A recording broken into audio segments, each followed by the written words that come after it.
سلام جايس أبقرب أوان جوازت زراكين كريو استسيمت ناي 2026 فيلم حيزنا لكم مزينا لنا قد مزخون السب سلسرح خوا ياو لايك يقبانيو لايك اندا قبركم نزا فيديو جمروا التاريخ زجمر أب كتما هاوايو حدا سب بسقات كبابي اندا تعذبه بتنقاق أب حانتناي بوستاساتون تدقيفو دبدابك اتكولو يزجمر هاندبت حانت سماياوت مكينا هاريماتو تحلف اتمريتنا ناب جيمس سبها لسبي غير جيمس أب حيل بحر السرح وتادر كون كله نسولتنتو أب ماي وشتي تنفاسنا يمحاز دممد يسولتنهم نبرا انتو خونقن اتوم سلطنتي ببترا تسفا قريصوم نابلا علي وصو جيمس بتناي سلطنتو دخون بقاعد بتعمي قطع أبزو منغو كاب بوليس ركيدو وللو نايت زموتا سبريسا كمزر ادم ما يكبر بوليس نتو قداي هاريم كام هدا ميلوم يمزكي ومو جيمس ناب جوزو تموليسو درار مدلاوي جمر كاسيرون نبعالت بيتو والتر أب موداتا نفسو تفيا يبلا أبز غزي زينا دما والتر ناي جيمس أب منبار نردا بعالت بيتو أب أوكلاهوما نزركب حاو دولو ليلا تحاتو جيمس كن نسو سلكاير علوني يبلا اتمريتنا ناب حاو جيمس جوني ناب استبهالة مرماري وسدنا أفكاريتو فالنتينا نبرتا عند أكبت قديفاتو كتخيد عند تدالوتي رخبا جوني انتي فتر كمزلو نقرن ولا كوانت بلا فالنتينا جن حجديو كتزارب لدي خاب مبال بحرقان ملستلو بو ملو بملو تسفا قريزة عنيرا جوني يكرتاي حاتتن فالنتينا دما لومي انتي معالت مخانو تفلت دي خايلة حاتتتو معالت لدتا نبرا جوني جن ملو بملو رسعو نبرا ولا كوا بوزح انت لمنا فالنتينا جن قديفات تخدت دحرو جوني كابناي جيمس سبيتي كايلا سلكي دوللو أبوه كم زموتن سنسرحت قبر الدماء صباح مخانن تنقرو جونيجن مس جيمس كابز زرارب 10 عامت كاب كتما هواي كابز خيد دما 10 عامت كم زقبره بمقلاز كمص كم زيدلي نغرا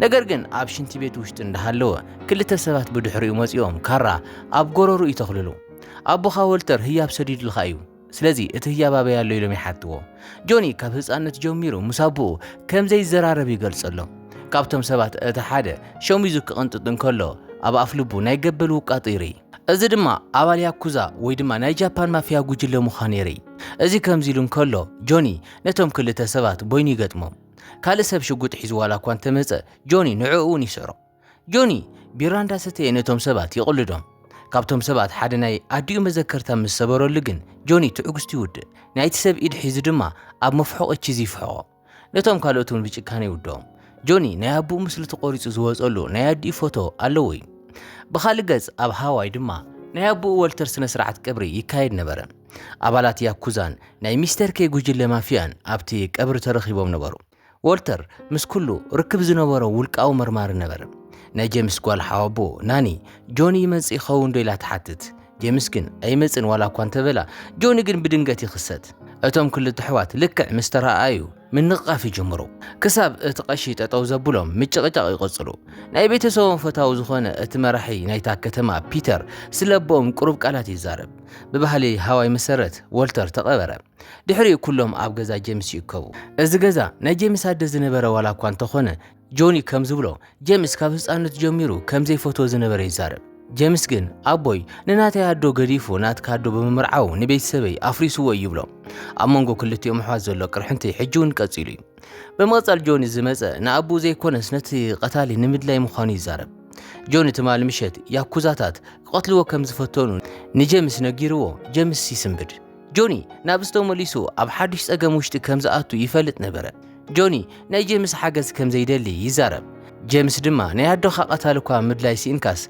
حجي دما ابوي تقاتلو تبل بمبال يلا غزلو جوني بزرباز تقطيعو ناب مستبيت يخيد ابت مستبيت دما حدا سب نابو قريبو مستر كي كري كايدللو يبلو جوني امبيبل ነገር ግን እቲ መሳሰይ ኣብ መስቱ ገለ ነገር ስለ ዝወሰኸሉ ርእሱ ስሒት ይወዳው ጆኒ ክበራበር እንከሎ ኣብ ቅድሚ ሚስተር ኬ ይርከብ ሚስተር ኬ ናትና ጉጅለ ሕልፎ ይርስዕን እዩ ንስኻ ድማ ንብዙሕ ሰባት ጎዲእኻ ኢኻ ይብሎ ጆኒ ድማ ንኣደይ ቀቲልካያ ኢኻ ኢሉ ይጭርሕሉ ሚስተር ኬ ምናልባት ቀቲለያ ክኸውን ይኽእል ወይ ድማ ኣይቀተልክዋን ምስ በለ ንጆኒ ብህፁፅ ንከተማ ሃዋይ ገዲፉ ክወፅእ ያጠንቅቆ ሚስተር ኬ ነቲ ጉዳይ ብግልፂ ይዛረቦ ናብ ዝመፀኻዮ ተመለስ ይብሎ ኣነ ናይዚ ዓዲ ዝሰብየ ኢሊ ሙልሰሉ ሚስተር ኬግን ካብ ሕጅን ድሓር ኣይኮን ካን ምስ በሎ ኣብ ክሳድ ጆኒ ናይቲ ጉጅለ ምልክት ይዕርፈሉ ቀፂሉ ድማ ነቲ ከባቢ ገዲፍ ክወፅእ ናይ 7 መዓልቲ ጥራሕ ግዜ ሂቦ ድሕሪ 7 መዓልቲ ግን እንተ ዘይወፅኡ ከም ዘጥፎ የጠንቅቆ ጆኒ ኣብ ገምገም ባሕሪ ክበራበር እንከሎ በቲ ካልእ ገጽ ድማ ጄምስ ሪነርት ምስ ዝበሃል መርማሪ ይራኸብ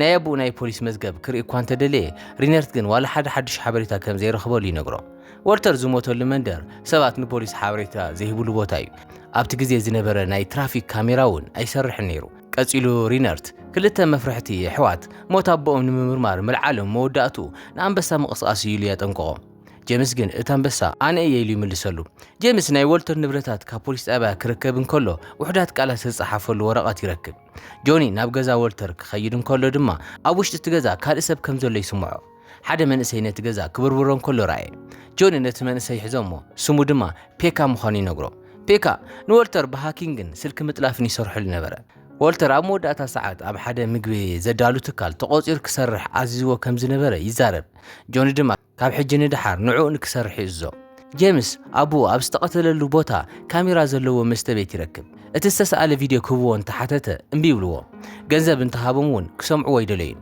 ስለዚ ጄምስ እዚ ገንዘብ ነቲ ዝበፅሕ ዕንወት እዩ ኢሉ ብሓይሊ ነቲ ቪድዮ ይወስድ እዚ ከምዚ ኢሉ እንዳሃለ ጆኒ ኣብ ገዛ ወልተር ኣብ ውሽጢ ሰርፊንግ ሰሌዳ ዝተሓበአ ናይ ፕላን ንድፊ ይረክብ ኣብ ናይ መራሒ ፒተር ስነ ስርዓት ምረቓ ናኒ ረዳት ኮይና እንዳሰርሐት እንከላ ጆን ደው ኢሉ ናይ መንግስቲ ማህተም ዘለዎ ፕላን ከም ዝረኸበ ይነግራ ናኒ ናብ ቢሮ ክትምለሱ እንከላ በቲ ቁፅሪ ኣቢላ ነቲ ሓበሬታ ክትምርምረሉ ከም ዝኾነ ትነግሮ ብኡ ድማ ጄምስ ናብ ገዛ ጆን ሰይሩ ይኣቲ ጄምስ ንጆን ነቲ ዝረኸቦ ቪድዮ ርዮ እታ ሰማያዊት መኪና ታርጋ ይነበራን እቲ ተግባር ሓደጋ ዘይኮነስ ኮነ ተባሂሉ ዝተገበረ ቅትለት ምዃኑ ኣረጋገጹ ክልተ ኣሕዋት እንዳተጨቃጨቁ ብመኪና ክኸዱ እንከለዉ ካልአይቲ መኪና መጽያ ትገጭዮም ኣብ መኪና ውሽጢ ዝነበረ ሰብ ጥይት ክትኩስ እንከሎ ጄምስ እውን ይትኩስ ጆኒ ካብ መኪና ወሪዱ ክጋጠም እንከሎ ጄምስ ናብታ ናይ ጸላኢ መኪና ዘሊሉ ይወፅእ ጆኒ ውረድ ኢሉ ምስ ተዛረቦ ናይቲ ጸላኢ መኪና የፈንጅራ ጄምስ መኪና የፈንጅር ኸያይሉ ዋላ እኳ እንተተቆጠዐ ጆኒ ግን ህይወትካ ኣትሪፈልካ እየ እኮ ይብሎ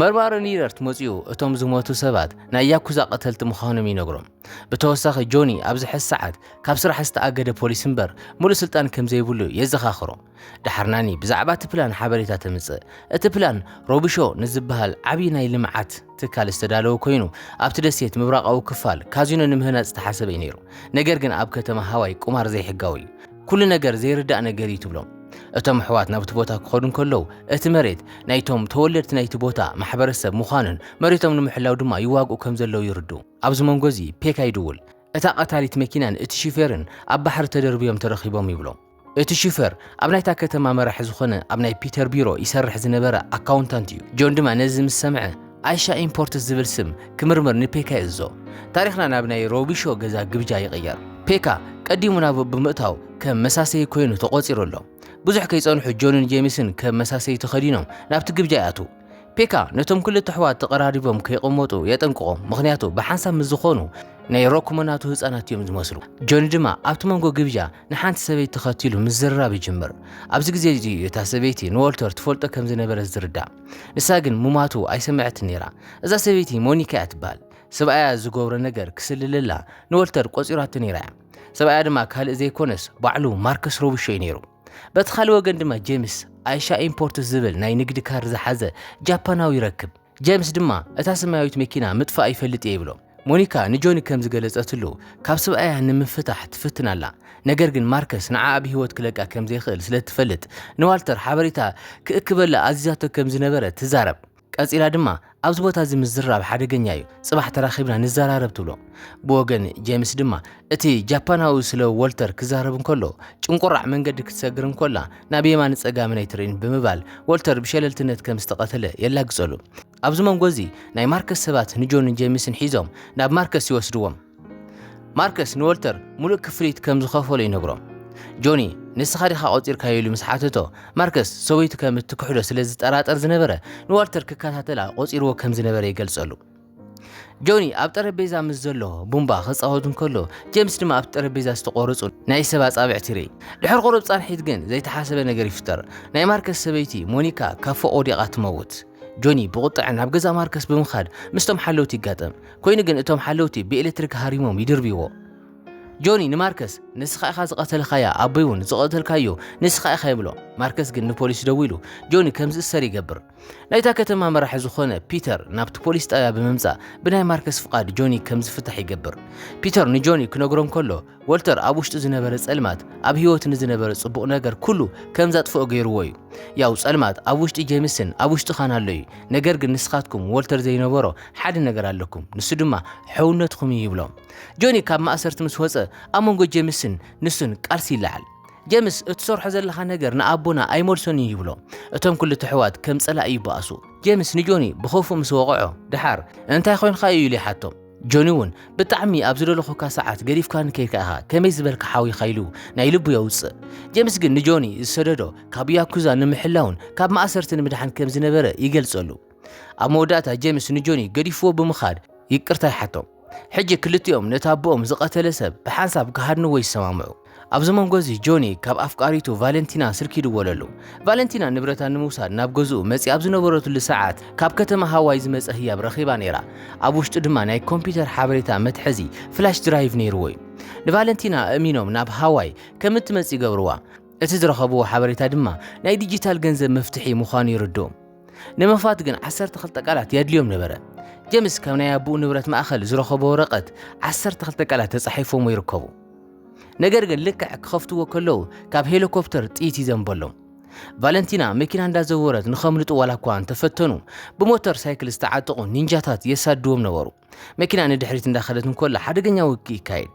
ቫለንቲና ብብልሒ ነቶም ዝስዕቦም ዝነበሩ ምስ መኪና እንዳጋጨይት ክተውግዶም እንኮላ ጄምስን ጆንን ድማ ናብታ መኪና ዝኣትዉ ምስ ዝነበሩ ዕጡቓት ይበኣሱ። ይኹን እምበር እታ ሄሊኮፕተር ሕጂ እውን ካብ ላዕሊ ኮይና ጥይት ክተዝንብ ጀመረት። ንሶም ድማ ብፍርሒ ናብ ሰማይ ስቑኢሎም ይትኩሱ ነበሩ። ጄምስ ግን ግዜ ወሲዱ ብጥንቃቐ ዓሊሙ ብምትኳስ እታ ሄሊኮፕተር ካብ ቁፅር ወፃኢ ኮይና ምሽክርካር ትጅምር። ብቐጥታ ድማ ናብታ መኪና ኣንፈት ትወድቕ። እዞም ክልተ ኣሕዋት ድማ ንንእሽቶ ብሂወት ተረፉ። ኣብ መወዳእታ ፔካ ነቲ ናይ ዲጂታል ገንዘብ መኽዘን ምኽፋት ይኽእል። ቫለንቲና ነቲ ሓበሬታ ክትርኢ እንኮላ ዓለም ለኻዊ ናይ ገንዘብ ዝውውር ምዃኑ ኣረጋገፀት። $12 ሚልዮን ብዝተፈላለዩ ናይ ወፃኢ ሃገር ባንክታት ኣቢሉ ሓሊፉ እዩ። ብቐጥታ ናብቲ ናይታ ከተማ መራሒ ዝኾነ ፒተር ናቱ ናብ ዝኾነ ናይ ሒሳብ ባንኪ ኣትዩ ነበረ። ጄምስን ጆንን በቲ ኩነታት ደንገጹ። ሕጂ እቲ ነገር ኩሉ ግልጽ ኮይኑሎም እዩ። ማርከስ ካዚኖ ንምህናጽ ናይቶም ሃዋይ ተወላዶ መሬት ይደሊ ነበረ። ነዚ ድማ ነቲ ቁማር ሕጋዊ ዝገብረሉ ሰብ የድልዮ እዩ። ስለዚ ነቲ ናይታ ከተማ መራሒ ፒተር $12 ሚልዮን ገዚእዎ እዩ። ወልተር ንማርከስ ክስልል እንከሎ እዚ ምስጢር በፂሕዎ ክኸውን ኣለዎ ይብሉ። ኣብዚ መንጎ እዚ ድማ ናኒ ንማርከስ ዝተዳለወ ፕላን ንፒተር ተርእዮ። ፒተር ድማ እዚ ክፍጸም ከም ዘይፈቅድ ቃል ይኣትወላ። ጆንን ጄምስን ናብ ገዛ ክምለሱ እንከለዉ ጄምስ ንሰበይቱ ይደውለላ። ነገር ግን ስልካ ኣብቲ ንሱ ዘለዎ ገዛ ውሽጢ ይረኽቦ። ጄምስ ንደቁ ክደሊ እንከሎ ኣብ መሕፀቢ ባኞ ተሓቢኦም ይረኽቦም። እቲ ወዲ ድማ ወሲዶም ኢሉ ይነግሮ። ማርከስ ድማ ናንን ናይ ጄምስ ሰበይቱን ኣብ ኢዱ ከም ዘለዋ ዘርኢ ቪድዮ ይሰደሉ። ንዕአን ንምድሓን ነቲ ሓበሬታ ኣረክቡ ዝብል ትእዛዝ ድማ የመሓላልፈሎም። ጄምስን ጆንን ኣፅዋሮም ኣዳልዮም ናብ ገዛ ማርከስ ይዘምቱ። ነቶም ሓለውቲ ሓደ ብሓደ ብስቕታ የወግድዎም። እቶም ሓለውቲ ናይ መኪና ደወል ሰሚዖም ክወፁ እንከለዉ ካብ ርሑቕ ኮይኖም ይለቕምዎም። ማርከስ እቶም ናይ ደገ ሓለውቲ ብረድዮ መልሲ ዘይምሃቦም ምስ ተረድአ መብራህቲ ክጠፍእ እንከሎ ኩሉ ነገር የስግኦ። ነቲ መብራህቲ ክርኢ ዝኸደ ሓላዊ እቲ ናይ መሐንበሲ ገንዳ ብሬሳታት ተመሊኡ ይረኽቦ። ጆን ድማ ብድሕሪኡ መፂኡ የወግዶ። ማርከስ ናካሙራን ናይ ያኩዛ ኣባላትን ንጆንን ጄምስን ክቐትሉ ይልኽ። ጄምስ ኣብቶም ያኩዛታት ብሓይሊ ይዘምት። ሓደ ብሓደ እንዳወቕዐ ይድርብዮም። ካብቶም ሰባት ንሓዲኡ ብማርተሎ ክወቕዖ ምስ ጀመረ ጆን መፂኡ እቲ ሰብ ሞይቱ ኮ ኢሉ ደው የብሎ። ጆንን ጄምስን ንናንን ንካይላን ነፃ ያውፅእዎን። ካይላ ድማ ንጄምስ ከይድካ ንጆን ሓግዞ ትብሎ። ናካሙራ ናብ ጄምስ ይትኩስ። ክልቲኦም ናብ ከቢድ ቃልሲ ይኣትዉ። ጆኒ ማርከስ ከየምልጥ መንገዲ ይዓፅወሉ። ማርከስ ድማ ንዓይ ምቕታል ናቦኻ ካብ ምቕታል ንላዕሊ ይኸብድ ኢሉ ይላገጸሉ። እቲ ቃልሲ ይቕጽል። ጄምስ ናይ ናካሙራ ዓጽምታት ሰባቢር ይስዕሮ። ማርከስ ግን ኣብ ልዕሊ ጆኒ ጸብላብነት ይረክብ። ብሓቂ ደው ክተብለኒ ትኽእል ይመስለካ ዶ? ንስኻ እኮ ተራ ሰብ ኢኻ ይብሎ። ኣብ ሓደ ዓመት ውሽጢ ካዚኖይ ክሃንጽ እየ እንዳበለ ድማ ይላገጸሉ። ኣብቲ ቅጽበት ጆኒ ናይ ማርከስ ቡምባ መትሐዚት ብኢዱ ሒዙ የርዮ። እቲ ቡምባ ድማ ይፍንጀር። ጄምስ ንጆኒ ንምድሓን ናብ ማይ ውሽጢ ዘሊሉ ይኣቱ። እንዳጣሓለ ዘሎ ሓው ናብ ላዕሊ የውፅኦ። ጆኒ ብሂወት ተረፈ። እቲ ሙስና ዝመልኦ ናይታ ከተማ ከንቲባ ድማ ይእሰር።